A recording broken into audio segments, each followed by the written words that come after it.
자, 오늘은 우리가 지금 5가지 제사법을 보고 있는데 제사 중에서 두 번째 제사를 보겠습니다. 지난주에는 우리가 번제를 봤고 오늘은 소제에 대해서 함께 보겠습니다. 소제는 5가지 5대 제사 중에서 피가 없이 드리는 유일한 제사로서 곡식으로 드리는 제사예요. 우리가 일반적으로 제사 이렇게 생각하면 짐승을 잡아서 피의 제사 이렇게 말하지 않습니까? 그런데 놀랍게도 피로 드리지 않는 제사가 있으니 그 제사가 바로 소제인 것입니다. 소제는 원어로 민하 혹은 민하 고르반 이렇게 부르는데 여기서 민하라고 하는 것은 환심을 사기 위한 선물이나 조공의 의미가 있고 고르반 하는 것은 우리가 신약에도 보면 바리새인들이 고르반 이렇게 한다고 하지 않습니까? 고르반 하는 것은 뭐냐면 하나님 앞에 바쳐진 성물이나 제물을 말하는 거예요. 우리가 창세기 32장에 보면 야곱이 형 에서의 분노를 가라앉히기 위해서 선물을 준비하는데 그때 사용한 단어가 바로 이 민하입니다. 민하. 이 소제는 독자적으로 드려지는 경우도 있지만 거의 대부분 이 소제는 번제와 함께 그렇게 드려졌습니다. 그러니까 우리가 지난 시간에 번제를 살펴보는데 그 번제를 잘 알아야 되겠죠. 왜냐하면 이 소제가 지닌 그 의미가 그렇기 때문에 그렇습니다. 자, 오늘 1절 말씀을 먼저 보시면 가장 먼저 이렇게 시작해요. 누구든지 이렇게 하면서 말씀이 시작해요. 누구든지 시작하죠. 자, 우리가 지난 시간에도 누구든지 이렇게 봤죠. 번제도 누구든지 이렇게 봤습니다. 근데 여러분 여기서의 누구든지는 원어로 보면 생명이라고 하는 의미를 가진 네페시예요. 그러니까 여러분 이것을 이렇게 한글 성경으로만 보면 이것이 정확한 의미를 알 수가 없는 것이에요. 똑같은 누구든지인데 번제에서도 누구든지 했고 소제에서도 누구든지 했지만 이 누구든지의 의미가 다르다는 걸 제가 지금 말씀을 드리는 거예요. 이게 여기서의 누구든지는 뭐냐면 생명이라고 하는 의미가 담겨진 네페시예요. 우리가 창세기 2장 7절을 보면 하나님이 생기를 그 코에 불어넣으시니 사람이 생명이 된지라 이렇게 했는데 여기서 사람이 생명이 된지라 할 때 이것을 히브리어가 어떻게 표현했냐면 아담 네페시 하야 이렇게 표현했어요. 다시 말하면 살아있는 생명을 말하는 네페시가 바로 여기서 쓰인 거예요. 그런데 우리가 지난 시간 번제를 살펴볼 땐 누구든지 이렇게 말하지 않고 뭐라고 표현했냐면 너희 중에 누구든지 이렇게 한 것을 기억하고 있죠. 그런데 거기서 누구든지는 네페시가 아니라 생명이 아니라 뭐였냐면 아담이었죠. 기억나죠? 아담. 그냥 사람이었어요. 그러므로 번제에서의 누구든지는 사람의 의미로 쓰인 것인데 소제에서의 누구든지는 사람으로 쓰이지 않고 뭐를 쓰냐면 살아있는 생명의 의미로 쓰인 거예요. 차이가 있죠?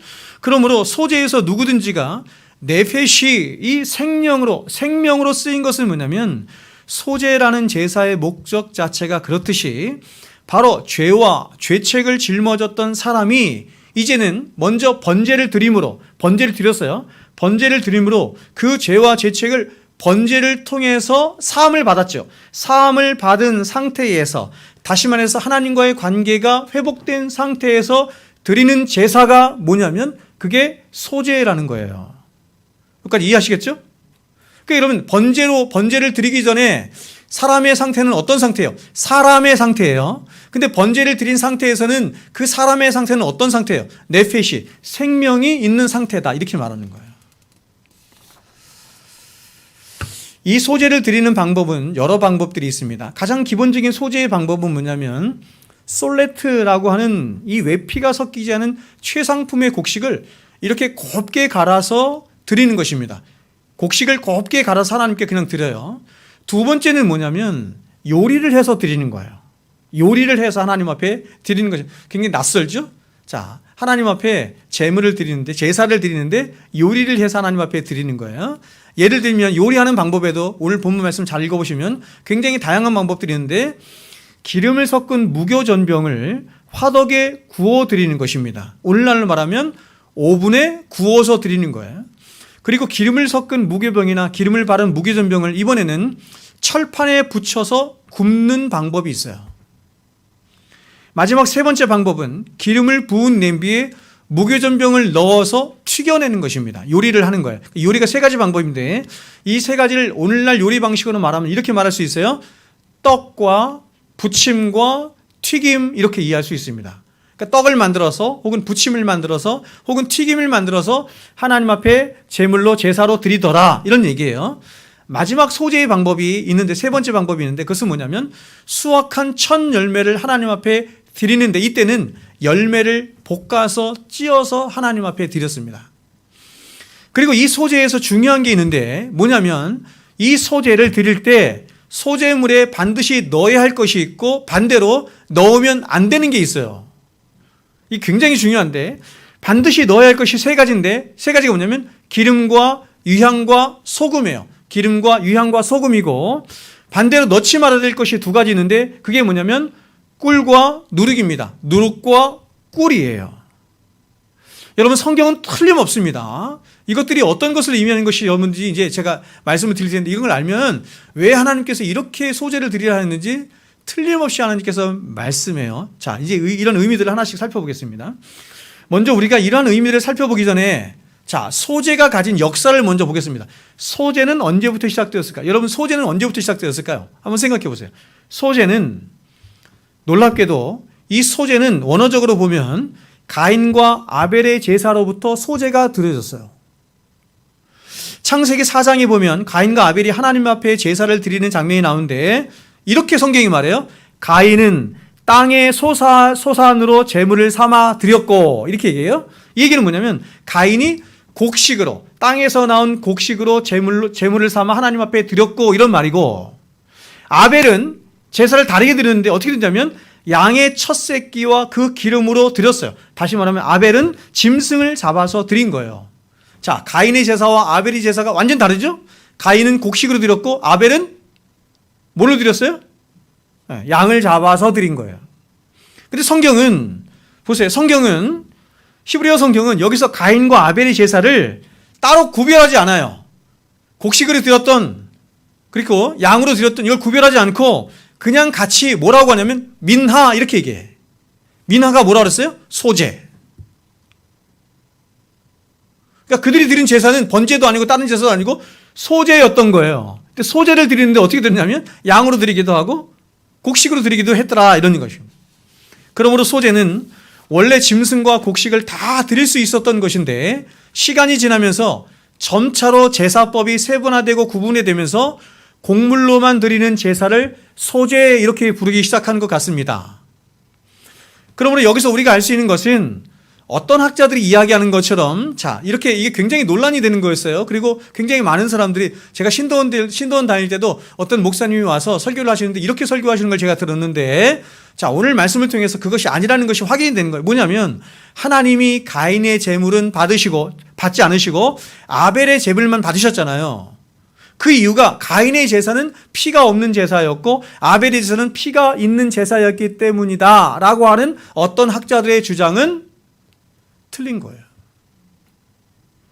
오늘 레위기에서도 보면 하나님의 백성들에게 제사를 드리라 하실 때 짐승들을 드릴 때도 굉장히 다양한 짐승들을 드릴 수 있도록 하나님이 허용하시잖아요. 그렇죠? 허용하실 뿐만 더 나아가서 곡식까지 제사를 드려요. 곡식까지도 제사를 드릴 수 있도록 하나님이 허용하셨어요. 굉장히 놀랍죠? 이처럼 하나님은 제물 그 자체보다 제물을 드리는 자의 중심과 그 마음을 가장 중요하게 여기시는 것이에요. 소를 드리는 사람의 제사를 하나님이 더 기쁘게 받으시고 비둘기를 드리는 제사를 하찮게 여기시는 분이 아니라 그 제사를 어떤 제사를 드리든 곡물로 드리든 어떤 제사를 드리든 그 사람의 마음과 중심이 어떠한가 하는 것이 중요해요. 그래서 창세기 4장에서 하나님이 가인의 제물 이렇게 가인이 제물을 드릴 때 가인의 제물 이렇게 말씀하시지 않고 그거를 굉장히 독특하게 말씀하는데 가인과 그의 제물 이렇게 말씀하시고 아벨의 제물도 아벨의 제물 이렇게 말씀하지 않고 아벨과 그의 제물. 그러니까 여러분 아벨이 드린 제물에 가인이 드린 제물에 하나님은 뭘 보셨다? 가인 그 자체를 담아서 보셨다 이런 뜻이에요. 가인의 중심을 보셨다 이런 뜻이죠. 즉 제사는 제사를 드리는 목적과 그 의미가 더 중요한 것이지 제사 자체가 중요하진 않아요. 형식이에요. 마찬가지로 예배도 마찬가지고 기도도 마찬가지죠. 담는 형식이에요. 어떤 소중한 것을, 본질을 담는 형식이에요. 기도라는 형식, 예배라는 형식이에요. 거기에 뭘 담는가가 중요한 거죠. 아무리 기도라고 하는 형식이 있어도 거기에 중언부언하는 기도를 담거나 혹은 외식하는 기도를 담으면 그건 하나님을 모독하는 거란 말이에요. 이해하시겠죠? 그래서 우리가 사무엘서를 보면 사울이 하나님이 선지자를 통해 하신 말씀보다, 하나님이 선지자를 통해서 하신 말씀이 있는 그 말씀보다 제사 자체를 더 중요하게 여기며 자기 마음대로 제사를 드렸을 때 하나님이 사무엘에게 이렇게 말씀하셨어요. 들어보세요. 여호와께서 번제와 다른 제사를 그의 목소리를 청종하는 것을 좋아하심같이 좋아하시겠나이까? 자, 지금 비교를 하죠. 뭘 비교해요? 하나님의 말씀과 제사를 번제를 비교하잖아요. 그러면서 결론적으로 이렇게 말씀하네요. 순종이 제사보다 낫고 듣는 것이 순향의 기름보다 나으니. 이렇게 결론적으로 말씀하시는 거예요. 그러므로 여러분, 원래 제사를 드린다고 하는 것은, 여러분 여기서 순종이 제사보다 낫고라고 하는 말은 뭐냐? 순종이라고 하는 것은 뭐냐면 하나님의 말씀을 들음으로 그 말씀에 마음이 가난해져서 그 말씀에 순종할 마음을 가졌다, 이런 뜻이죠. 그것이 제사를 드리는 형식 자체보다 더 나은 것이다, 이렇게 말하는 거예요. 여러분, 원래 제사를 드린다는 것은 하나님이 어떤 분이신가 하는 것을 인식하는 거예요. 하나님이 천지만물을 지으신 창조주시고 그 주권자이시기 때문에 나는, 제사를 드리는 나는 그 하나님의 주권을 인정하고 그 말씀하신 모든 명령을 따라서 오직 말씀에 순종하는 자로 살겠습니다 라고 하는 그 신앙 고백을 하도록 하는 것이 바로 제사가 가진 원래 목적이에요. 그래서 모든 제사는 다 이런 제사의 의미나 목적이 담겨져 있는데, 그 중에서 이런 목적, 이런 제사의 목적이 가장 중심이 된 제사가 뭐냐면 그게 번제예요. 번제. 지난 시간에 살펴봤던 것처럼. 그래서 번제를 어떻게 드린다고 그랬어요? 상번제로, 아침 저녁으로. 다시 말하면 하나님이 창조주시고 하나님의 구원자시라고 하는 사실을 우리는 어떤 절기 때마다 기억하는 게 아니라 언제 기억해야 돼요? 날마다, 하루에 2번씩, 아침에도 저녁에도 날마다 기억하는 거예요.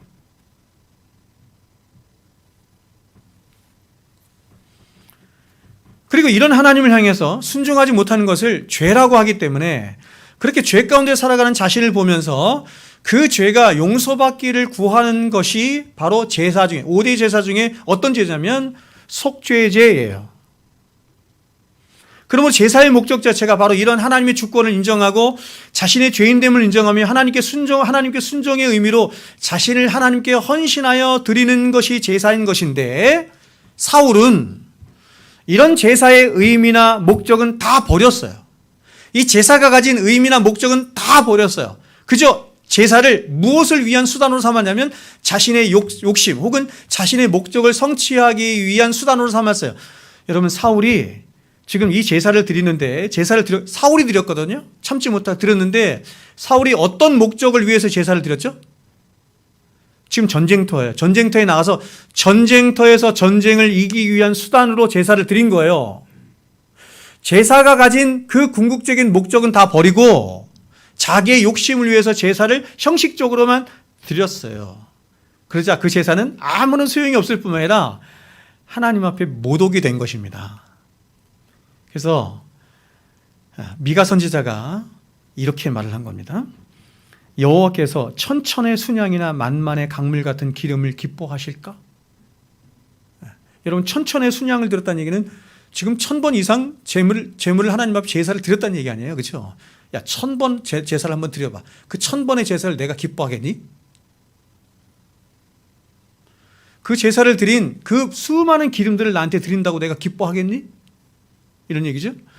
내 허물을 위하여 내 맏아들을, 내 영혼의 죄로 말미암아 내 몸의 열매를 드릴까? 야, 네 몸을 불사르는 제사를 드린다고 해도 그것이 나한테 가당키나 하겠니? 네 맏아들, 가장 소중하게 여기는 맏아들 드린 가당키나 하겠니? 그 제사를 드리는 목적과 그 뜻과 의미가 바르지 않다고 한다면 그렇게 제사를 드려 소용이 없다는 거예요. 그럼 이렇게 말합니다. 사람아, 사람을 향해서 말합니다. 주께서 선한 것이 무엇임을 내게 보이셨느냐. 선이 무엇인지를 보이셨다. 선은 하나님 자신이거든요. 선을 보이셨나니 여호와께서 너에게 구하시는 것은 오직 정의를 행하며 인자를 사랑하며 겸손하게 내 하나님과 함께 행하는 것이 아니냐. 그래서 여러분 이사야 선지자나 이런 데서 계속해서 하나님께서 말씀하시는 게 뭐냐면, 야, 네가 나한테 와서 제사를 드려봐라. 네가 나한테 와서 기도를 해봐라. 내가 그 기도를 하나도 받지 않아. 이유가 뭐죠? 지금 네 중심에 무엇이 있는지를 생각해봐라, 이런 뜻입니다. 네가 죄악을 품고 내 앞에 와서 아무리 구하고 간구하고 기도하고 번제를 드리고 제사를 드려봐야 내가 아무것도 받지 않는다, 이런 뜻이에요. 그러므로 여러분, 우리가 주일날 이렇게 예배를 드리는 것은 이와 똑같은 의미인데, 자신이 구원받은 것은 오직 예수 그리스도의 구속의 은혜로만 되어진 것이라는 사실을 이 예배를 통해서 고백하는 것이죠. 가장 먼저는. 더 나아가서 나는 그 은혜로만 살겠습니다 하는 믿음의 고백과 함께 더불어 더 나아가서 천지 만물을 지으신 주권자가 하나님이라는 사실을 고백하며 그 하나님의 기뻐하시고 선하시고 온전하신 뜻 가운데, 그 말씀 가운데 순종하며 살겠습니다라고 하는 신앙 고백을 담아서 드리는 것이 바로 예배다, 이렇게 말할 수 있는 거예요. 그런데 이제 두 번째 제사인 이 소제가 가진 그 구체적인 것들을 이제 한번 살펴보겠습니다. 먼저 소제는 독립적으로 드릴 때도 있지만, 소제의 가장 기본적인 기능은 뭐냐면 번제와 함께 드리는 거예요. 그래서 우리가 지난번 번제에서 살펴봤던 것처럼 번제가 아침 저녁으로 상번제로 드리는 것처럼 이게 이렇게 같이 쌍으로 드리는 거거든요. 같이 이렇게 패키지로 드리기 때문에 소제 또한 아침에도 드리고 저녁에도 드려요. 나머지 다른 제사들 세 가지죠. 나머지 세 가지 어떤 제사입니까? 화목제, 속죄제, 속건제는 필요에 따라서 드리는 거예요. 아침 저녁으로 드리는 제사는 번제와 소제이고, 나머지 세 가지 제사는 필요에 따라서 드리는 제사예요. 다시 말해서 아침 저녁으로 번제를 드릴 때 소제물 가운데 어떻게 제사를 드리냐면, 소제물을 다 가져와서 소제물을 하나님 앞에 다 태워서 드리는 게 아니라 소제물 가운데 한 줌의 곡식을 이렇게 선택해요. 한 줌의 곡식을 선택해서 그것을 불에 태워서 하나님 앞에 드려요. 그게 소제예요. 그러니까 제사자가 소제를 드릴 때 모든 소제물을 다 드리는 게 아니라 그 가운데 한 움큼의 소제물만 구분하여 대표로 드리고, 나머지는 어떻게 했냐면 제사장에게 주었던 것입니다. 그래서 이렇게 한 움큼의 요 소제물을 오늘 본문 보면 뭐라고 말하고 있냐면 그걸 기념물이다, 이렇게 말을 해요. 대표성을 지닌 거예요. 자, 민수기 28장에 이렇게 말합니다. 한번 자 보세요. 또 그들에게 이르라, 너희가 여호와께 드릴 화제는 이러하니 1년 되고 흠없는 순양을 매일 2마리씩 상번제로 드리되. 뭡니까? 번제죠. 그러니까 여러분, 지금 이스라엘 백성들은 매일 순양이 그렇죠? 순양이 2마리씩 죽어나가야 되는 거야. 아침에 1마리, 저녁에 1마리 이렇게 죽어나가야 되는 거예요. 그런데 이렇게 또 말해요. 어린 양 1마리는 아침에 드리고 어린 양 1마리는 해질 때에 드릴 것이에요. 번제까지예요. 또 이어서 고운 가루 10분의 1 에바에 빻아낸 기름 4분의 1 흰을 섞어서 소제로 드릴지니, 번제가 상번제로 드린 것처럼 소제도 상번제로 드릴지니 이는 신의 산에서 정한 상번제로서 여호와께 드리는 향기로운 화제며. 여러분, 번제와 이 소제가 왜 상번제로 매일 드려야 하는지를 여러분 잘 아셔요. 이제 설명해 드릴 겁니다. 자, 우리가 지난번 번제에서 살펴본 것처럼 번제의 가장 1차적인 의미는 뭐냐면 우리를 대신해 십자가에서 죽으신 예수 그리스도의 십자가를 상징하는 겁니다. 그래서 이렇게 하나님의 은혜와 사랑을 깨달은 자가 이제 그 받은 은혜에 감격하고 감사해서 다시 하나님 앞에 나아가, 여러분 그렇게 십자가를 아는, 십자가의 은혜를 아는 자는 하나님 앞에 나아가서 이제는 하나님 앞에 제사를 드릴 때 어떤 제사를 드리겠어요? 또다시 번제를 드리지 않고 감사제를 드리겠죠. 하나님 감사합니다. 그래서 그렇게 감사하는 마음으로 드린 제사를 소제, 이렇게 말하는 거예요. 그래서 소제를 드릴 때 가장 1차적으로 고운 가루가 되도록 한 이유는, 그렇게 하나님의 구원의 은혜를 받은 제사자는 이제 그 구원의 은혜에 감사하고 감격함으로 마치 소제의 고운 가루처럼 이제 나는 오직 하나님을 향해서만 그렇게 곱게 갈아들인 소제의 곡식처럼 나를 곱게 갈아들여서 하나님 앞에 헌신하여 하나님 앞에 살겠습니다 라고 하는 그런 제사자의 고백을 담아 이 소제를 드리는 거예요. 그래서 여러분 고운 가루를 만드는 이유가 여기 있는 거예요. 이해하시겠죠? 그러므로 번제와 소제가 하나의 패키지로 드리는 것처럼 보세요. 은혜와 감사는 하나의 패키지인 거예요. 여러분, 하나님의 은혜를 상징하는 게 뭐다? 번제. 그러면 감사는 뭐라고? 소제. 즉 하나님이 우리를 창조하시고 우리를 구원하신 목적 자체가 하나님의 무한하신 은혜와 사랑을 알고 깨달아서 그 은혜와 사랑을 누림으로 더욱 그 은혜 안에 감사하며 하나님과 이웃을 사랑하며 살도록 하는데 그 목적이 있는 거죠. 여러분, 하나님은 이스라엘 백성들을 광야 40년 동안 무엇을 가지고 먹이셨냐면 만나라고 하는 것을 통해서 먹이셨어요. 알죠?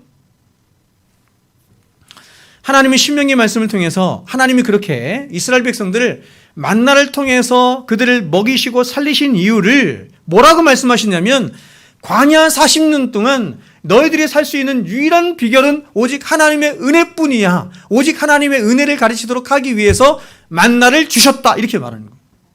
당연하겠죠. 광야에 아무것도 없잖아요. 물도 없고 양식도 없고 아무것도 농사지을 땅도 없잖아요. 놀라운 게 뭐냐면 이스라엘 백성들 수백만 명에 300만 명에 400만 명 되는데 이 많은 사람들이 굶어서 죽은 사람은 한 명도 없다는 거예요. 그래서 하나님이 그걸 신명기 8장이면 그걸 말씀하거든요. 내가 너희들 광야 40년 동안 살게 한 이유가 뭐냐면 너희는 하나님의 은혜로만 사는 존재야 라고 하는 것을 깨닫도록 하시기 위함이다. 이렇게 말하는 거예요. 말씀하는 거예요. 그런데 40년 동안 배웠어요? 40년 동안 뭐 배웠다고요? 오직 은혜. 이거 배웠다고요. 됐죠? 그런데 이런 이들이 이제 가나안 땅에 딱 들어섰을 때 하나님은 이제 그들을 만나러 먹이시지 않죠? 그럼 어떻게 살게 하셨어요? 농사를 지어 살도록 하셨잖아요. 여러분, 그럼 이들이 농사를 지으며 살면 자꾸 뭘 잊어버릴까? 은혜를 잊어버릴 거 아니에요. 광야 40년 동안은 아침에 나가야 이렇게 만나가 쫙 펼쳐졌잖아요. 그래서 그 만나로만 살았잖아요. 그죠? 그들이 농사 지은 것도 없잖아. 수고한 것도 없잖아. 그냥 만나로만 살았잖아요. 근데 가나안 땅에 들어갔을 때는 하나님이 농사를 지어 살게 하셨단 말이에요. 그러니 농사를 지으면 자기 땀도 들어가고 힘도 들어가고 노릇도 들어가잖아. 그러니까 이 사람들이 뭘 잊어버려? 하나님의 은혜로만 되어진 걸 잊어버리죠. 그래서 하나님이 가나안 땅에 들어갔을 때 이스라엘 백성이 뭘 명령하셨냐면 농작물의 처음 익은 열매를 하나님 앞에 드리도록 했어요. 명령하셨어요. 그게 뭐냐면 소재예요. 그게 소재예요. 여러분, 처음 익은 열매라는 것은 대표성을 말하는 겁니다. 대표성. 자, 여러분 장자가 죽었잖아요. 10번째 장자 다 죽었다 이런 뜻이에요. 그러니까 수확물의 첫 열매라고 하는 것은 수확한 모든 것을 대표하는 거죠. 그러니까 하나님이 이제 만나가 아닌 농사를 통해서 그들을 먹이시고 살게 하시면서 소재를 드리도록 하신 것은 뭐냐면 이런 뜻이에요. 광야 40년 동안 그들을 먹이시고 살게 하신 만나의 연장선 속에서 여전히 너에게는 모든 것은 다 하나님의 은혜로만 된 것이야 라고 하는 것을 끊임없이 깨닫게 하시고 되새기며 기억하도록 하시기 위해서 그 만나의 연장선 속에서 소재를 통해서 깨닫도록 하시는 거예요. 이해하시겠어요? 그러니까 여러분, 그들은 소재를 드리면서 어떤 생각해요? 그렇지, 나에게 힘을 주신 것도, 건강을 주신 것도, 직장을 주신 것도, 이렇게 작물들이 잘 자라게 하는 것도 다 하나님의 은혜일 뿐인 거지, 모든 것이 다 하나님의 은혜이지 라고 하는 것을 소재를 드리면서 깨닫게 된 거예요. 소재를 안 드리면 지가 잘난 줄 알거든. 지가 다 한 줄 알거든.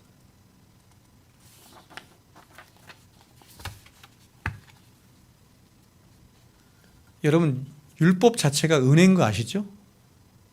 하나님이 처음 아담과 하와 그 에덴 동산에 선악을 알게 하는 나무를 두셨잖아요. 이 율법이거든요. 그때는 문자가 없으니까 이건 선악을 알게 하는 나무야 라고 딱 여러분 박아주셨어요. 이 의미는 뭐냐면 선악을 알게 하는 나무라고 하는 것은 어떤 뜻이냐면 그 나무를 볼 때마다 뭘 생각하라? 너는 하나님 아니야. 너는 피조물이야. 내가 하나님이야. 절대 넘어오면 안 돼. 여러분, 하나님이 은혜의 방편으로 주신 것이 선악을 알게 하는 나무인 것처럼 소재가 바로 그런 역할을 하는 거예요. 소재를 드리면서, 대표성을 가진 소재를 드리면서, 첫 열매를 드리면서, 그렇지, 하나님께서 광야 40년 동안 만나를 통해서 우리를 먹이신 것처럼 이 가나안 땅에서도 하나님이 먹이시고 입히시고 살게 하신 모든 것이 하나님의 은혜인 것이지. 이해하시겠죠? 그러므로 하나님의 은혜로 구원받은 하나님의 백성이 갖는 가장 일차적이고 본질적인 표지가 뭐냐면 감사예요. 여러분, 성도의 삶에 이 감사하는 게 얼마나 중요하냐면, 저 보세요. 우리 신앙생활에 우리가 감사하며 사는 것이 얼마나 중요한지 하나님은 이 감사제로 드리는 이 소제를 상번제로 드리도록 했다니까? 상번제로 드리는 게 번제도 있고 소제도 있잖아요. 이 얘기는 뭐냐면 우리는 최소한 아침과 저녁으로 2번씩은 뭐 하라는 게요? 하나님이 하나님이세요. 어떤 하나님? 2가지 하나님. 하나님은 창조주 하나님, 하나님 우리를 구원하신 구원의 하나님. 이걸 계속해서 기억하라는 거야. 몇 번? 하루에 최소한 2번. 마찬가지로 그 하나님의 은혜에 감사합니다 하는 이 고백을 하루에 최소한 2번.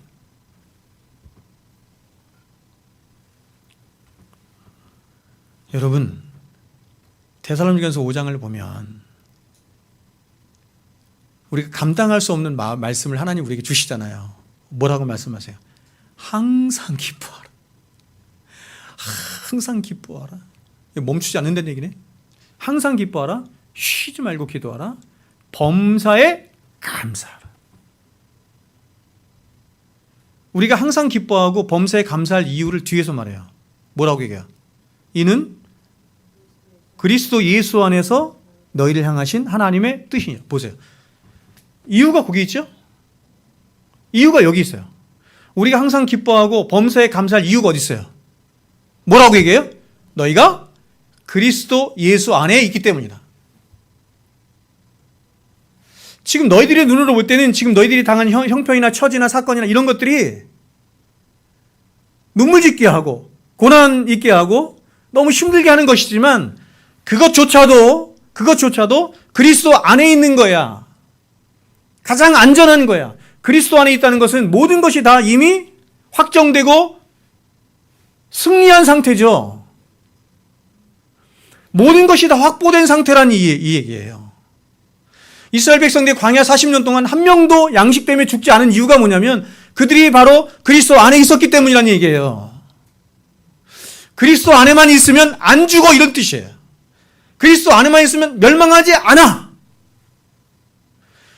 그러니까 지금 너희들이 당하는 고난이나 눈물이나 눈물 골짜기나 어떤 형편도 그리스도 안에 있으므로 반드시 그것이 선함으로 변하여 너희들에게 복을 가져다 줄 거야. 그러니 너희들 감사해, 이런 뜻이죠.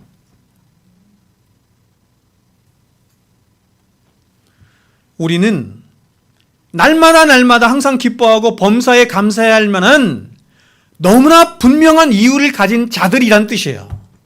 그게 그리스도인이에요. 그 제가 여러분에게 말씀을 드린 것처럼 옛날 청교도들은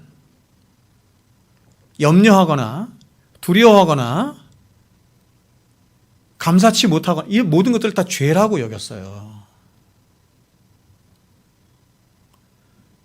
왜냐하면 그 하나님을 신뢰하지 않는 것이기 때문에. 자, 그런데 이런 소제를 드리는 방법이 여러 가지가 있다고 말씀드렸죠. 예를 들어서 그냥 고운 가루로 그냥 드리는 방법도 있고, 혹은 화덕에 굽거나 철판에 굽거나 냄비에 튀기거나 여러 가지 요리를 해서 하나님 앞에 드려요. 여러분, 하나님 앞에 어떻게 드리고 싶어요? 그냥 가루로 드리고 싶어요? 아니면 요리를 잘해서 드리고 싶어요? 아무거나 상관없습니다. 그런데 이 모든 소제의 방법에 가장 기본이 있어요. 전제가 있어요. 요리를 해서 드리든 그냥 드리든 전제 똑같아요. 그게 뭐죠? 고운 가루를 드리는 거예요. 고운 가루. 그냥 열매를 따서 대충 요리를 해서 드릴 수 없어요. 열매를 따서 깨끗하게 씻어서 선별하여 가장 좋은 곳으로 드릴 수 없어요. 제가 광고를 안 했는데 우리 김혜원 집사님이 농사 지은 걸 갖고 오셨어요. 상추도 이만큼 갖고 오시고 양파도 이만큼 이따가 가져가시면 돼. 싸가지시면 돼. 그리고 저를 위해서 이렇게 따로 좀 구분해서 주셨더라고. 그래서 뭐라고 말씀하시냐면, 목사님 제일 좋은 겁니다. 이렇게 말씀하시더라고요.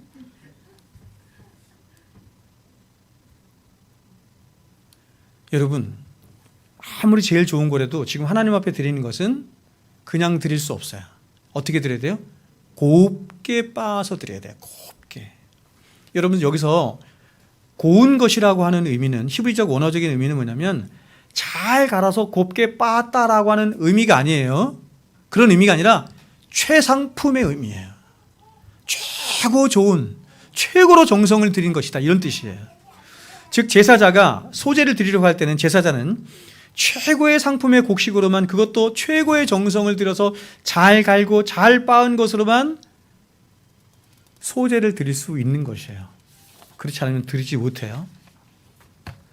자, 여러분, 이것을 번제에서는 다른 그 소나 양이나 이런 걸 드릴 때 뭐라고 표현했죠? 이거를 다른 말로 뭐라고 표현했어요? 흠없고 점없는, 흠없고 점없는. 됐어요? 여기서는 고운 가로 이렇게 표현한 거예요. 그러므로 이것을 교리적으로 말하면 이렇게 말할 수 있어요.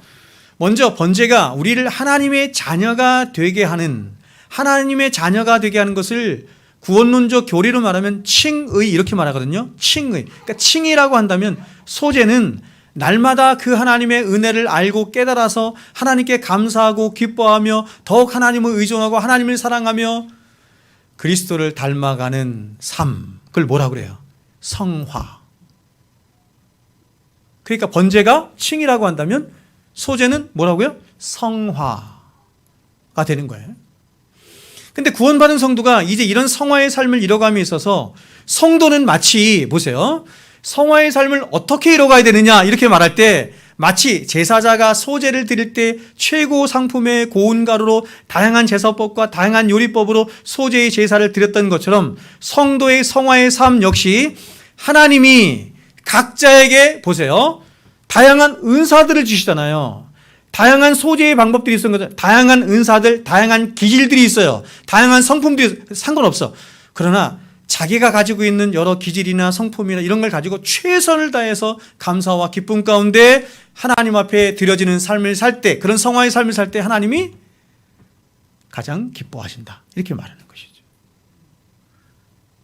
자, 여러분, 이걸 이렇게도 적용할 수 있죠. 그러면 아까 제가 말씀드릴 때 소제를 가장 곱게 갈아드린다라고 하는 것을 번제에 적용할 때, 다른 제사에 적용할 때 그걸 뭐라고 얘기한다고 했어요? 흠없고 점없는. 그렇죠? 그럼 세상에 흠없고 점없는 것은 뭐밖에 없어요? 흠없고 점없는 것은 뭐밖에 없어요? 예수님밖에 없잖아요. 그렇죠? 그래서 이런 번제가 예수 그리스도잖아요. 그죠? 소제를 드릴 때도, 그럼 우리가 성화의 삶을 살아갈 때도 마찬가지예요. 성화의 삶을 살아갈 때도 성품이든 기질이든 모든 우리의 모든 은사든 뭐든지 거기에 뭐를 담아서 드려라? 예수 그리스도. 예수 그리스도만을 의지하고 예수 그리스도 사랑하는 마음으로 드려라, 이런 뜻이지. 됐죠? 근데 이렇게 소제를 하나님 앞에 드릴 때 하나님이 소제물에 넣어서는 안 되는 두 가지를 말씀하세요. 소제물에 반드시 넣어야 되는 것 세 가지 말씀하시고 넣지 말아야 될 것 두 가지를 말씀하시는데, 먼저 넣지 말아야 될 것 두 가지를 먼저 보겠습니다. 두 가지가 뭐예요? 누룩과 꿀이에요. 누룩과 꿀. 먼저 누룩을 보겠습니다. 누룩은 뭐냐면 발효시키는 것이죠. 이스트라고 불렀어요, 우리가. 누룩 발효시키는 거예요. 다시 말하면 누룩은 식품을 변질시키는 것입니다. 여러분, 그러면 누룩은 뭘까요? 성경에서 누룩을 얘기할 때 누룩은 뭘 얘기해요? 성경에서 누룩 그러면 뭘 얘기하는 거예요? 죄를 말하는 거예요. 근데 그 죄 중에서 특별히 어떤 죄를 말하는 거냐면 잘못된 가르침을 얘기할 때 누룩 이야기예요. 자, 이것을 잘 보여주는 예가 마태복음 16장인데 예수님께서 이렇게 말씀해 들어보세요. 제자들이 건너편으로 갈새 떡 가져가기를 있었더니 예수께서 이르시되 삼가 바리새인과 사두개인들의 누룩을 주의하라 하시니 제자들이 서로 논의하여 이르되 우리가 떡을 가져오지 아니하였다 하거늘 예수께서 아시고 이르시되 믿음이 작은 자들아 어찌 떡이 없으므로 서로 의논하느냐 너희가 아직도 깨닫지 못하느냐 떡 5개로 5,000명을 먹이고 주운 것이 몇 바구니니 떡 7개로 4,000명을 먹이고 주운 것이 몇 광질이었는지를 기억하지 못하느냐. 여러분, 지금 이 제자들이 누구랑 똑같냐면 구약의 이스라엘 백성들과 똑같아요. 하나님이 만나를 통해서 말씀하시고 싶어하는 것이 있는데 그걸 못 깨달아, 이스라엘 백성들이. 여러분, 그것을 신약으로 그대로 가지고 왔어요. 하나님이 오병이어 그렇죠? 5병이요. 5개, 5병이어를 통해서 사람들을 먹이세요. 근데 예수님께서 그걸 뭐라고 말씀하시냐면 이렇게 내가 너희를 먹이는 것을 통해서 내가 말하고 싶어하는 진의가 뭐냐면 그 만나다 이런 뜻이에요. 그리고 그 만나가 뭐예요? 나잖아요. 예수를 말하는 거예요. 근데 구약의 백성들도 제자들도 못 깨닫는 거예요.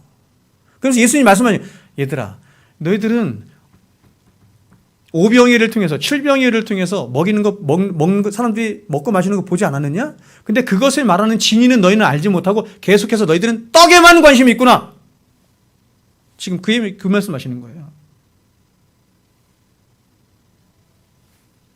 그래서 이렇게 말씀하세요. 어찌 내 말한 것이 떡에 관함이 아닌 줄을 깨닫지 못하느냐. 오직 바리새인과 사두개인들의 누룩을 주의하라 하시니 그제서야 그들이 제자들이 떡의 누룩이 아니요 바리새인과 사두개인들의 교훈을 삼가라고 말씀하신 줄을 깨달으니라. 자 보세요. 여러분 주님이 제자들에게 바리새인과 서기관들의 누룩을 삼가하라고 말씀하세요. 그러자 이 말을 이해하지 못한 제자들이 동문서답을 해요. 관심이 떡에만 있거든. 눈이 열리지 않으니까. 그래서 예수님이 그 누룩은 바로 바리새인과 서기관들의 잘못된 가르침을 얘기하는 거야. 혹은 잘못된 교훈이야. 이렇게 풀어서 말씀해 주시는 것입니다. 자, 우리가 요한복음을 살펴봤지만 항상 방식이 똑같아요. 예수님이 하시는 방식이 뭐냐면 예수님이 말씀하세요. 비유로 말씀하세요. 예수님 비유로 말씀하시면 이해를 못해 사람들이. 그러면 하나님이 다시 예수님께서 비유를 풀어서 말씀하시죠. 누구에게? 제자들에게만. 여러분 비유는 그 신천지에서 비유풀이 많이 하던데 비유는 아무에게나 허락된 게 아니에요. 우리가 요한복음에서 봤지만 요한복음에서 예수님께서 7가지 세메이온, 사인이라고 하잖아요. 그렇죠? 7가지 기적을 통해서 설명하시죠. 누구를? 자기와 자기가 하실 일들을, 복음에 관한 일들을 설명하시잖아요. 근데 구약에서도 그렇고 신약에서도 그렇고 구약에서 일어났던 그 7가지 세메이온들을 구약의 백성들이 이해를 못해요. 근데 신약에 와서 예수님이 똑같이 그 7가지 세메이온을 기적을 통해서 보여주셨는데 아무도 이해를 못하는 거예요. 어디에만 관심이 있어? 기적에만 관심이 있어요. 근데 그 기적은 그냥 기적이 아니라 뭐라고요? 세메이온, 가르치는 거라니까요. 가르치는 거. 누구를 가르쳐요? 예수 그리스도를 가르치는 거예요. 예수 그리스도와 그분이 이루실 복음을 가르치는 거예요. 그래서 7가지예요. 예수님이 기적을 얼마나 많이 일으켰겠어요? 7가지. 완전하다는 거예요.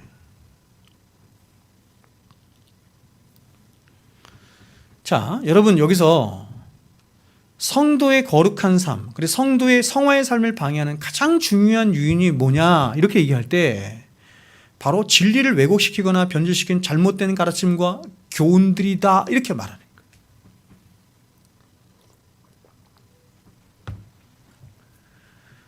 자, 여러분 우리는 이러한 잘못된 가르침이나 교훈들을 가장 먼저 시편 1편에서 시인이 말하는 것처럼 악인의 꾀와 죄인의 길과 오만한 자리로 이해할 수 있어요.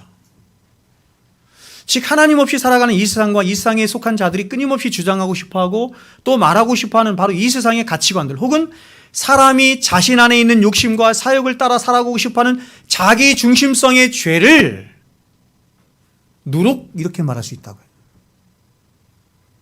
그러므로 저와 여러분이 보세요. 지금 이 소재가 성화에 관해서 말하는 거잖아요. 근데 누룩을 넣지 말라 이렇게 말하잖아요. 따라서 저와 여러분이 성화의 삶을 살아감에 있어서 가장 중요한 첫 번째 자세가 뭐냐면 바로 이 세상에 말하고 싶어하는 세상적인 가치관들, 세상적인 시류들, 세상적인 꾀, 악인의 꾀, 죄인의 길, 오만한 자리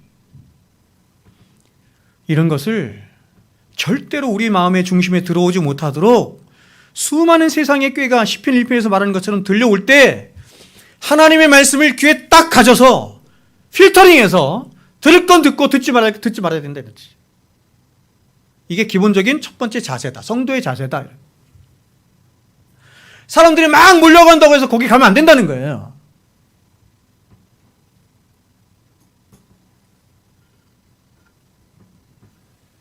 아이 가슴 아픈 일이야 진짜. 성경이 그렇게 말씀하지만 사람들이 세상에서 어떻게 잘 먹고 잘 살고 성공하고 할까 하는 그런 전문가들이 얘기하는 데는 막 수도 없이 모여. 아니, 교회 안에서조차도 그렇게 막 사람들의 마음을 고양시키고 사람들의 마음을 행복하게 하는 그런 말에는 수도 없이 모이는데, 진짜 진리의 말씀에는 사람들이 모이질 않아요. 참 마음 아픈 일이에요. 하나님 그 말씀 자체에, 진리 그 자체에 사람들이 좋아하질 않아. 근데 여러분, 이러한 누룩을 이렇게도 이해할 수 있어요. 이게 첫 번째고, 두 번째는 뭐냐면, 그것은 교회와 성도들 안에 교묘히 들어와 있는 누룩으로 이것을 이렇게 말해요. 다른 복음, 혹은 다른 진리, 혹은 다른 가르침. 여러분, 이 누룩은 복음이라고 하는 명목하에 교회 안에 들어온 가르침들이기 때문에 성도들이 어지간해서는 이걸 분별하기가 어려워요. 제가 말씀드린 것처럼 사람들은 그냥 교회, 목사 이렇게 하면 다 뭐라고 하면, 교회는 하나님 말씀이 있는 곳, 목사는 하나님 말씀을 전하는 자, 이렇게 생각하기 때문에 이게 어지간해서는 분간하기가 어려워. 근데 여러분, 성도들이 이 다른 복음에 성도들이 노출되어 있고 거기에 입맛을 들이기 시작하면 성도들의 신앙의 가장 치명적인 게 뭐냐면 이 다른 가르침이에요. 오늘날 사람들이 이런 것을 너무나 가볍게 여기고 쉽게 생각해요. 그 말씀이 그 말씀이고 그 교회가 그 교회이고 그 진리가 그 진리지. 그러나 치명적입니다. 여러분, 이게 얼마나 치명적인지 사도 바울은 갈라디아서 1장에서 이렇게 다른 복음, 유사복음이 전해지는 것을 저주했어요.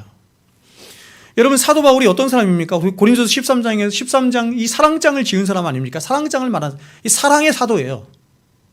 사랑의 사도는 요한이 아니라 사실은 사랑장을 말한 사도 바울이지. 사도 바울이 이 정말 그 주옥과 같은 이 사랑의 정의를 내린 사람이 사도 바울인데, 사도 바울의 13편의 서신 중에서 이렇게 저주를 선고한 여러분 성경 본문이 어디 있는지 한번 보세요. 그런데 이 사람이 갈라디아서 1장에서 저주를 선고해요.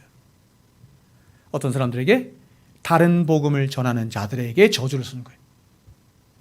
그만큼 다른 복음이라는 게 치명적이라는 거, 이렇게 말합니다. 그리스도의 은혜로 너희를 부르신 이를 이같이 속기 떠나 다른 복음을 따르는 것을 내가 이상히 여기노라. 지금 사도 바울이 막 화가 났어요. 분통이 터졌어요. 막 지금 분노하고 있어요. 왜 그런 줄 아세요? 지금 갈라디아 교회는 사도 바울이 세운 교회인데, 사도 바울은 이게 순회 전도자였거든요. 복음 전하고 교회 세우고 다시 다른 데 가서. 그래서 고개를 굳게 해놓고 다른 데 가서 지금 복음을 전하고 있는데, 들려오는 소식이 갈라디아 교회가 거짓된 선생이 들어와서 거짓 가르침으로 말미암아 교회가 황폐화됐다는 거예요. 근데 그 다른 가르침들을, 다른 복음을 성도들이 좋아하더라, 이런데. 좋아하더라. 기가 막힌 거지. 고린도후서도 똑같아요. 마찬가지. 고린도후서는 더 기가 막힌데, 뭐라고, 이 사람들이 어디까지 갔냐면, 거짓 선생들이 가르치는 가르침들을 듣고 교회 안에 있는 사람들이 사도 바울이 세운 교회잖아요. 고린도 교회. 근데 그 사도 바울을 사도로까지 여기지 않았어요. 기가 막힌 거죠. 사도 바울이 분노한 겁니다. 너희가 어떻게 이럴 수가 있느냐. 그래서 이렇게 말해요. 다른 복음은 없나니 얘들아, 다른 복음은 없어. 지금 거짓 선생들이 들어와서 너희들 지금 해치고 있는데, 그들이 전한 것은 잘못된 거야. 다른 복음은 없나니 어떤 사람들이 너희를 교란하여 그리스도의 복음을 변화하게 하려 함이라. 그러나 우리나, 보세요. 우리나 혹은 하늘로부터 온 천사라도 우리가 너희에게 전한 복음 외에 다른 복음을 전하면 저주를 받을지어다. 우리가 전에 말하였거니와 내가 지금 다시 말하노니 만일 누구든지 너희가 받은 것 외에 다른 복음을 전하면 저주를 받을지어다. 여러분, 참 이 문제는 얼마나 중요한지 모르겠습니다. 제가 감히 말씀을 드리면, 때로는 어떤 분들과 제가 이렇게 얘기하면 이분은 복음을 모르는 사람이에요. 복음을 몰랐다는 얘기는 뭐냐면 그리스도인이 아니라는 뜻이에요. 근데 이미 교회를 20년째 다니고 있어. 20년째, 30년째 어떤 사람은 집사로, 권사로, 장로인데, 제가 얘기를 해보면 이 사람은 그리스도인이 아니에요. 이 사람이 알고 있는 복음은 그 복음이 아니야.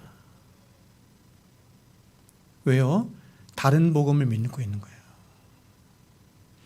제가 여러분에게 여러 번 말씀드리지만 우리가 예수한다고 해서 그 예수가 아니에요. 하나님 하지만 그 하나님이 하나님이 아닐 수 있는 거죠. 이스라엘 백성들이 송아지를 만들어 놓고 송아지를 막 절하고 그것이 자기를 구원해낸 애굽에서 구원해낸 하나님이다 이렇게 믿었던 것처럼 그렇게 하나님을 믿을 수 있는 거예요. 그러면 여러분 지금 사도가 말하고 있는 다른 복음의 핵심이 무엇입니까? 잘 보세요. 다른 복음의 핵심이 뭐냐면 그것은 유대주의적 율법주의예요. 자, 잘 보세요. 유대주의적 율법주의 이렇게 말하면 아 그렇구나. 굉장히 많은 이단적인 가르침, 다른 가르침들이 있는데 그 중에서 지금 이 갈라디아 성도들이 한 이단적인 가르침인 유대주의적 율법주의에 빠졌구나 이렇게 생각할 수 있지. 그게 아니에요, 여러분. 유대주의적 율법주의를 성경이 이렇게 꼭 집어서 얘기하는 이유가 뭐냐면 굉장히 심각한 건데 그건 뭐냐면 유대주의적 율법주의라고 하는 것은 뭐냐면 어느 날 갑자기 나타나는 그런 이단적인 가르침이 아니라 기독교 모든 역사에 항상 사탄이 가장 많이 사용한 이단적 가르침이 유대주의적 율법주의예요. 기독교를 무너뜨리기 위해서 사단이 고안해낸 최고의 걸작품 유대주의적 율법주의. 이게 왜 사탄이 고안했냐면 사람의 본성과 이게 딱 맞거든. 복음의 흉내를 하고 있는데 가짜 복음이에요? 유사 복음이에요? 다른 복음인데 이 복음이 그리스도의 복음이 아닌 어떤 복음이냐면 사람에게 맞춰진 복음이에요. 이걸 이해하시겠습니까? 사람들은 이렇게 말하는 거예요. 사람들은 말하기를 예수를 믿는 것도 좋지만 율법을 지켜야 구원이 더 안전할 수 있어. 이렇게 말하는 거예요. 여러분, 이 말 속에는 사실 굉장한 것들이 들어있는 거예요.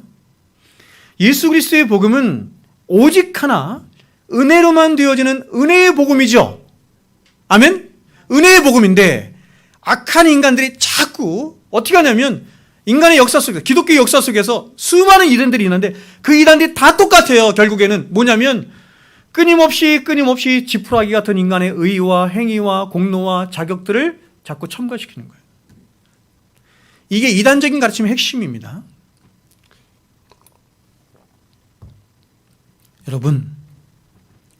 여러분 제가 수요일에 설교한 걸 여러분이 시간이 되시면 집에 가서 못 들으신 분들은 한번 들어봤으면 좋겠어요. 제가 그때 뭘 얘기를 했냐면 기독교의 복음은 은혜의 복음이다 이렇게 말씀드렸어요. 기억하죠? 은혜의 복음이에요. 근데 여러분 은혜의 복음이 오늘날 굉장히 많이 왜곡되고 잘못되는 큰 이유 중에 하나가 뭐냐면 오늘날 교회가 은혜의 복음을 은혜의 복음답게 온전하게 안 전하는 거예요.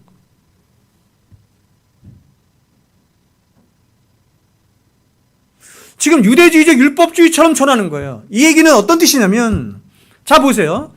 교회들마다 은혜의 복음을 말하잖아요. 당신들이 구원받은 것은 예수 그리스도의 은혜로 구원받았습니다. 이렇게 말하잖아요. 맞죠? 여러분 그렇게 말하지 않는 교회가 세상에 어디 있어요? 대부분 그렇게 얘기하지. 근데 여러분 이 문제는 간단하지가 않아요. 여러분 우리가 은혜로만 구원받았습니다. 우리가 은혜로만 창조되었습니다. 은혜로만 구원받았고 은혜로만 살도록 하나님께서 그렇게 하셔서 오직 은혜입니다. 이 얘기는 간단한 게 아니라 오직 은혜를 보세요. 그냥 은혜를 얘기할 때는 괜찮아요. 근데 오직 은혜를 얘기할 때는 전제가 뭐냐면 너희들은 완전히 부패한 존재이고 너희들은 완전히 무능한 피조물일 뿐이야. 이게 전제가 된 거예요. 그러니까 이사야 선지자가 얘기했던 것처럼 우리에게 있는 어떤 의도 하나도 단 일도 선한 것으로 인정하지 않겠다는 거예요. 오직 은혜라는 말이. 근데 사람의 본성은 그렇지 않거든요. 사람의 본성은 자기를 하나님처럼 생각해. 하나님을 믿고 예수님을 믿은 이후에도 그래요. 평생을 인간은 자기 의를 위해서 눈물을 흘리고 땀 흘리고 노력하며 산다니까요. 자기가 부정당하는 걸 세상에서 가장 싫어. 그래서 보세요. 교회 안에서 여러분 하나님의 은혜로 구원받았습니다 라면 좋아해. 이와 더불어서 참 당신들 훌륭합니다. 여러분들 참 괜찮은 분들입니다. 하면서 여러 가지 방식으로 사람의 의를 높여주거나 그 사람들을 그렇죠?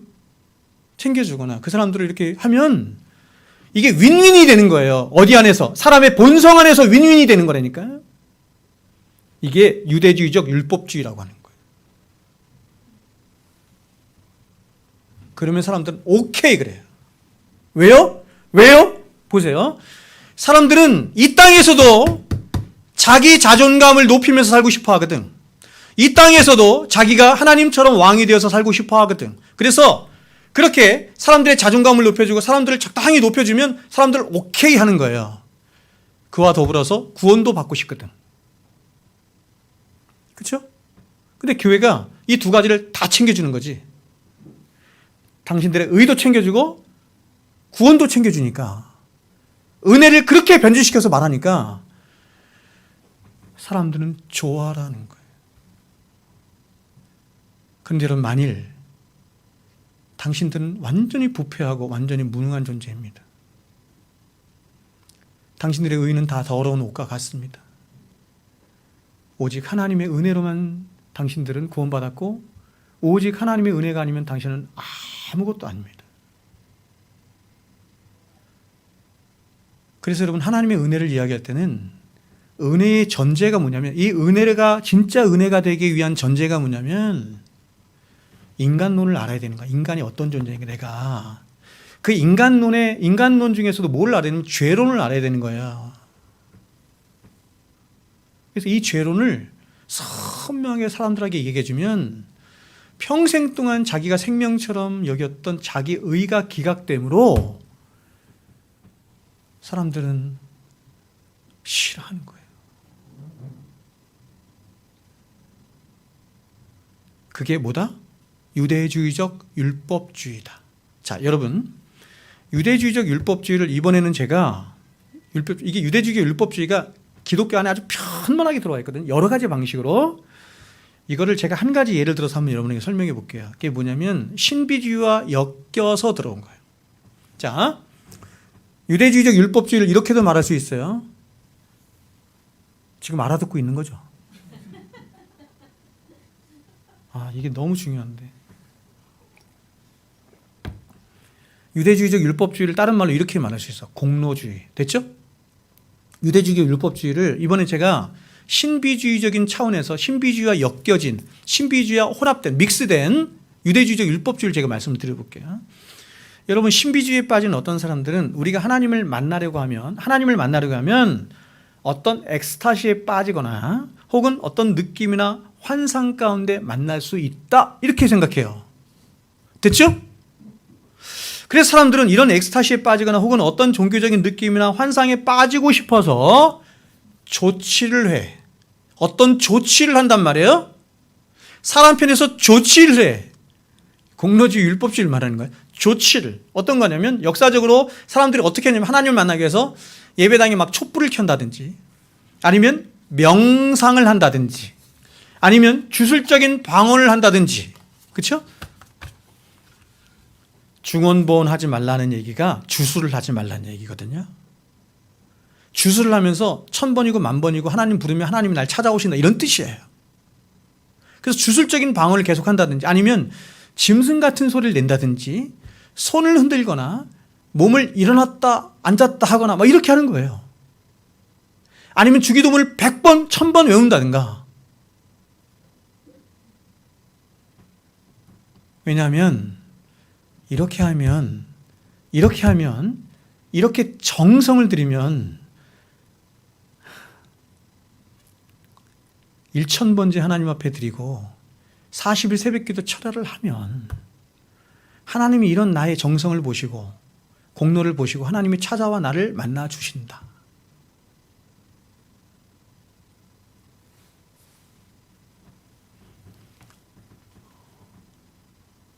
여러분, 이런 유대주의적 율법주의나 공로주의가 세상에 있는 기독교를 뺀 모든 종교들 중에 안 들어있는 종교가 있는지 한번 보세요.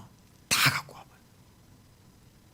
세상에 있는 모든 종교는 결국 사람으로부터 나온 거예요. 사람으로부터 나왔기 때문에 이 유대주의적 율법주의가, 공로주의가 다 있는 거예요.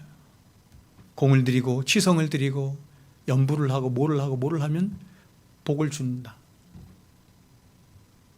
남묘 호랭개교 아시죠?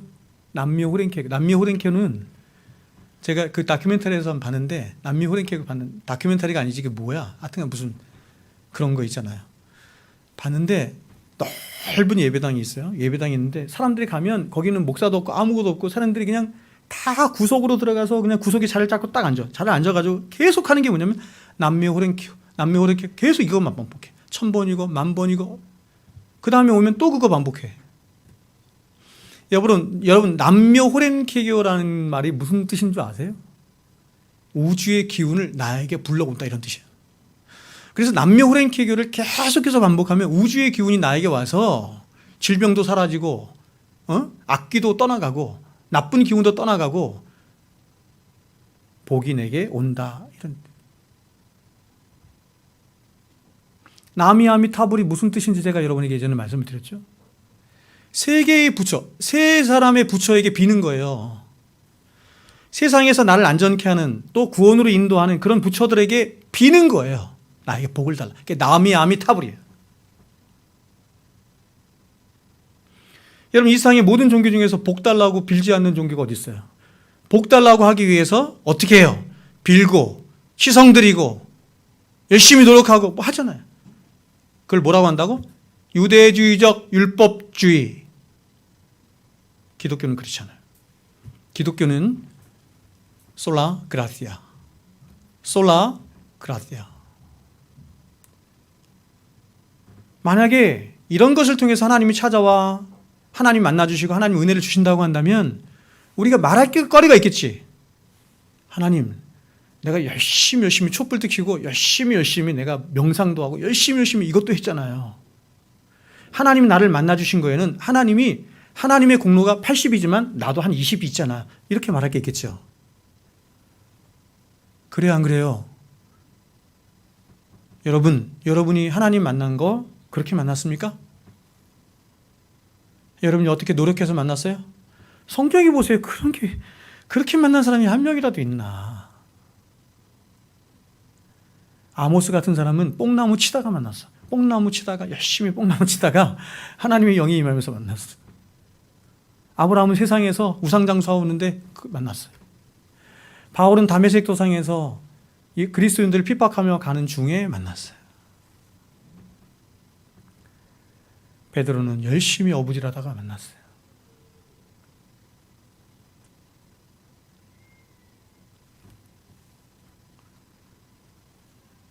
하나님이 우리를 만나주시는 방법은 하나예요.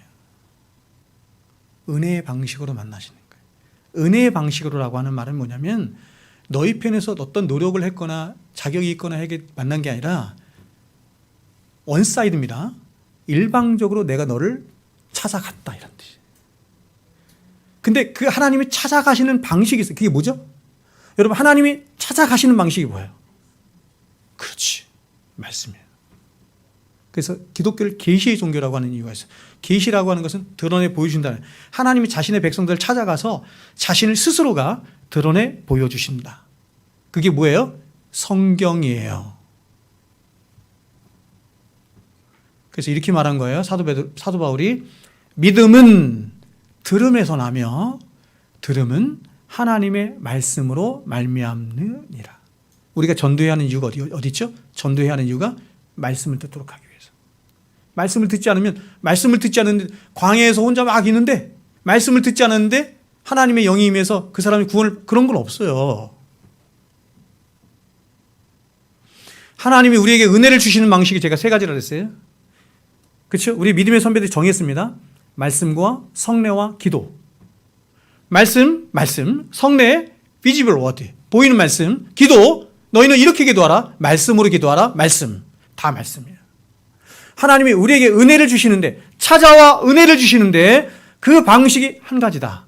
말씀뿐이다. 아멘. 이게 기독교예요. 여러분, 제가 이 유대주의 율법주의를 확대해서 여러분에게 한 5시간 동안 말씀드릴 수 있어요. 이 유대주의적 율법주의가 오늘날 교회 안에 가득 있어요. 제가 지금 신비주의만 연결해서 말하지만 가득 있어요. 근데 이게 뭔지를 몰라, 사람들은. 오죽했으면 이 유대주의 율법주의가 얼마나 사악한 것이면 사도 바울이 저주까지 했겠어요. 많은 사람들이 유대주의적 율법주의를 붙들고 신앙생활해요. 믿든지 말든지. 두 번째로 소재에 넣지 말아야 할 게 뭐냐면 꿀입니다. 꿀은 뭐냐면 달콤한 거죠. 꿀은 바로 이 세상의 영예를 상징하는 것입니다. 꿀과 연관해 성경은 이렇게 말해요. 잠언 25장에 꿀을 많이 먹는 것이 좋지 못하고 자기의 영예를 구하는 것이 헛되니라. 자, 보세요. 그러니까 저 같은 선생이 필요한 건데, 저 보세요. 꿀을 많이 먹는 것이 좋지 못하고 자기의 영예를 구하는 것이 헛되니라. 이런 말씀을 딱 우리가 대하면, 표면적으로만 문자적으로 대하면, 꿀을 많이 먹으면 당뇨병에 걸리니까 하나님이 싫어하시나 보다. 먹지 말래나 보다. 이렇게 생각할 수 있겠지. 이걸 평행법이라고 한다면. 그러니까 히브리어 어법에 여러 가지가 있는데 그 중에서 하나가 평행법인데, 평행법은 뭐냐면 내가 강조하고 싶은 말을 반복해서 하는 것도 있지만, 평행법은 뭐냐면 또 다른 말을 두 번 반복해서 이거를 강조하는 거예요. 보세요. 꿀을 많이 먹는 것이 좋지 못하고 하는 말과 영예를 구하는 것이 헛돼 라고 하는 말을 같은 것을 강조하기 위해서 다른 말을 반복해서 쓰는 거예요. 그러니까 꿀을 많이 먹는 것이 좋지 못하고와 자기의 영예를 구하는 것이 헛돼, 같은 말이에요. 그러니까 결국 꿀을 많이 먹는 것은 어떤 거예요? 자기의 영예를 구하는 것, 이렇게 되는 거죠. 여기서 자기의 영예를 구하는 것은 넓게 말하면 세상의 것들을 구하는 거죠. 세상에 속한 것들, 세상의 물질, 명예, 인기, 자랑 같은 것들을 구하는 것입니다. 그런데 이런 세상의 것들을 구하고 찾고 누리며 사는 것이 마치 뭐와 같은 것이냐? 꿀을 먹는 것처럼 달콤하더라. 그 사람들은 그 달콤함에 너무나 쉽게 빠질 수밖에 없을 뿐만 아니라 또 그런 세상에 한번 깊이 빠지게 되면 헤어나기가 여간 어려워요. 구원받은 그리스도인이라 할지라도 이런 세상의 것들에 한번 흠뻑 빠지잖아요.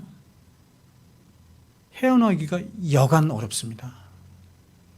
여간 어렵습니다. 사람은 나중에 기도에 대해서 여러분에게 좀 다시 설교를 할 텐데, 여러분, 사람은 본질적으로 뭘 구하는 자냐면 쾌락을 찾는 자예요. 쾌락. 그런데 쾌락에도 선한 쾌락이 있고 악한 쾌락이 있어요. 목사님, 선한 쾌락은 도대체 뭡니까? 선한 쾌락이 있어요. 여러분, 선한 쾌락이 뭔지 아시겠어요? 좋은 쾌락이 뭔지 아시겠어요? 소요리문답 제1번에서 이렇게 말을 해요. 이렇게 말을 합니다. 사람의 제일 된 목적은 하나님을 영화롭게 하며 영원토록 그분을 즐거워하는 거잖아요. 보세요. 사람의 제일 된 목적은 하나님을 영화롭게 하며 영원토록 그분을 즐거워하는 것이죠. 이 말은 풀어서 얘기하면 이렇게 있는 뜻이에요. 하나님을 영화롭게 하는 것과 그분을 즐거워하는 게 같은 거예요. 이 얘기는 뭐냐면 하나님을 영화롭게 하는 그 상태에서 있을 때 사람이 어떻더라? 가장 행복하더라. 가장 기쁨이 충만하더라. 행복이라고 하는 말은 다른 말이 아니라 기쁨이 넘치는 거예요. 기쁨이 넘치는 거죠. 근데 진짜 얘들아, 사람이 진짜 기쁨이 넘치는 것은 어떤 때인지 아니? 하나님의 영광 안에 있을 때야. 사람은 본질적으로 쾌락을 추구하는데 성경은 뭐라고 했냐면 그 쾌락을 하나님 안에서 가져, 이렇게 말하는 거예요. 그 쾌락이 진짜 쾌락이야. 너희를 가치롭게 하는 쾌락이야. 근데 사람은 자꾸 쾌락을 어디서 찾으려고 해요? 세상에서 찾으려고 해요. 근데 세상에서 찾는 쾌락은 다 왜곡된 쾌락이에요. 다 나쁜 쾌락이에요. 제가 말씀드렸죠? 여러분, 직장 다니다가 승진하고 그러면 좋아요, 안 좋아요? 좋죠. 쾌락이 있잖아요. 기쁨 있죠. 근데 그 쾌락은 반드시 어떻게 해야 돼? 다른 사람을 눌러야 되잖아. 세상이 말하는 쾌락은 다 왜곡되고 다 그렇게 불완전한 쾌락이에요. 근데 성경이 말하는 쾌락은 그렇지 않아요. 그래서 성경이 말하는 joyful, 기쁨, 희락, 이런 것은 하나님을 영화롭게 하고 나를 가치롭게 하고 다른 사람을 복되게 하는 희락이에요. 근데 그 희락이 하나님 안에서 가장 크다. 자, 여러분, 제가 1부 때도 질문했는데 여러분, 하나님 안에서 누리는 쾌락과 세상이 누리는 쾌락 중에 어떤 쾌락이 클까요? 네, 우리 말씀하셨죠? 말씀하셨죠? 그럼 제가 다시 질문합니다. 언제 경험해 보셨어요? 여러분, 자, 우리는 쉽게 대답할 수 있지만 여러분에게 질문해, 진짜 경험해 봤어요?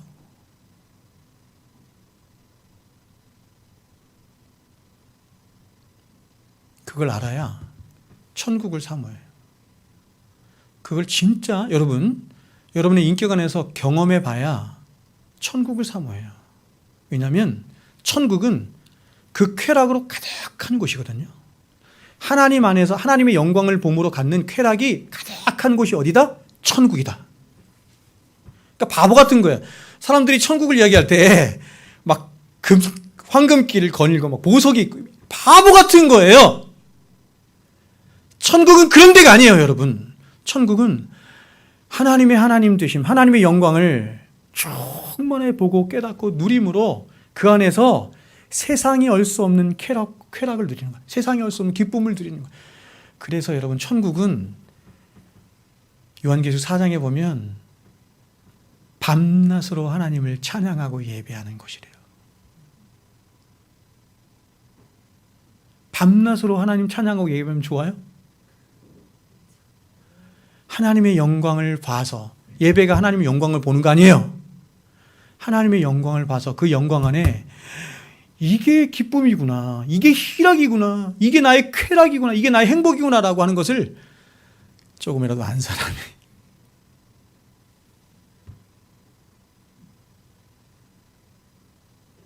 그래서 여러분, 예배에서 하나님의 영광을 보지 못하고 예배에서 쾌락을 느끼지 못한 사람은 천국을 사모하지 않아요.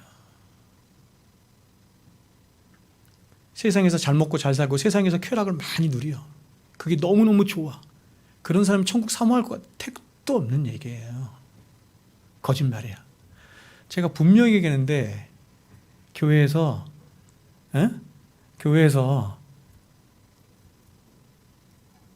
그렇게 얘기는 못하지. 그렇게 말로는 얘기 못하지만 삶으로는 안 그래요. 진짜 쾌락을 맛보지 못했기 때문에. 그래서 존 파이퍼가 크리스천 헤도니즘을 얘기한 거예요. 크리스천 기쁨주의를 얘기한 거예요. 그리스도인은, C.S. 루이스도 그런 얘기하지만, 그리스도인은 기뻐해야 할 만큼 가장 기뻐해야 하는 자가 그리스도인이다. 행복해야 할 만큼 가장 행복해야 하는 자가 그리스도인이다. 그런 모든 이유를 가진 자가 그리스도인이다. 어디 안에서? 그리스도 안에서. 하나님 안에서.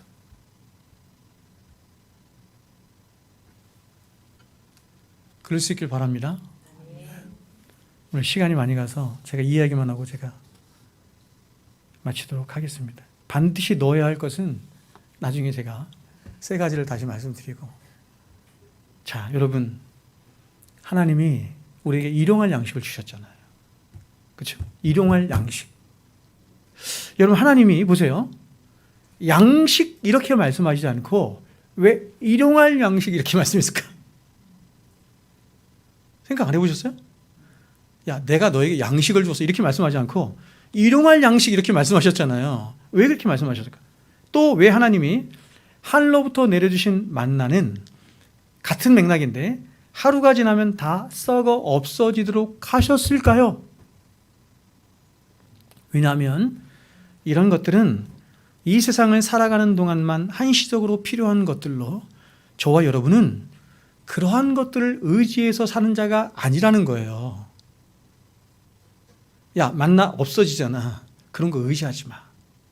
그 만나를 내려주신 누구를? 하나님을 의지해. 하나님을 바라봐. 그래서 양식을 말할 때 양식 아니야. 양식은 누구예요? 그냥 양식 표현한 건 누구예요? 예수. 내가 너의 양식이에요. 그러나 이 세상에 있는 모든 것들은 하나님이 그냥 이렇게 일용할 양식 이랬어요. 잠시 있다가 사라지는 것 이렇게 얘기했어요. 그래서 이 세상과 이 세상에 속하는 것들을 산상수훈에서 예수님께서 뭐라고 말씀하셨어요? 야, 이 세상에 속하는 것들을 내가 그 그 특징을 말할게.